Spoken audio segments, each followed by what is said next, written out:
Our top story, a pause in the 19-day battle in Gaza between Israel's military and the Islamic militants of Hamas, with Palestinian civilians caught in the shelling and crossfire. This morning, Israel and Hamas are observing a ceasefire. Here's the latest. The 12-hour humanitarian effort is allowing Palestinians to stock up on supplies and to survey the devastation of nearly 3 weeks of fighting. But time is running out as the two sides were not able to agree on a 7-day truce. And the death toll is rising. Some 900 Palestinians and 40 Israelis have been killed in the fighting, with more than a dozen bodies being discovered during this ceasefire. And the battle in Gaza continues to spill over into the West Bank. There were more protests and clashes there last night and this morning. A Palestinian teenager was reportedly killed during the violence.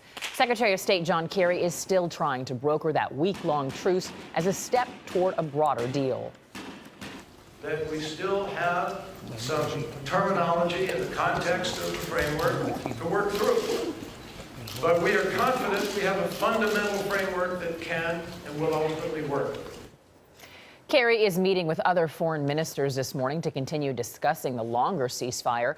This morning's ceasefire is also allowing some Palestinians to evacuate to safer areas. We have the latest now from Barry Petersen in Gaza City. Barry, good morning. The ceasefire took effect early this morning, but the fighting continued until almost the last possible moment. The Gaza skyline at dawn was outlined in the blast of incoming artillery. And then, in the first hours of quiet, a grim necessity to find bodies in the rubble from days of shelling. Rescuers hurried from building to building, working against the clock. Others went to their neighborhoods and poured through the debris, trying to find what was left in their homes. Some saved a few belongings, some found nothing. And all over, the remnants of the fighting. Across the Gaza Strip, a brief and welcome normal day. At Gaza's main market, so many people that it was standing room only.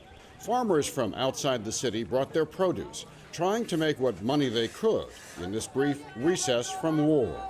It looked like a normal Saturday, but remember that for more than 2 weeks, this has been a city under attack, people hiding inside houses, keeping their children safe, a city that felt vacant.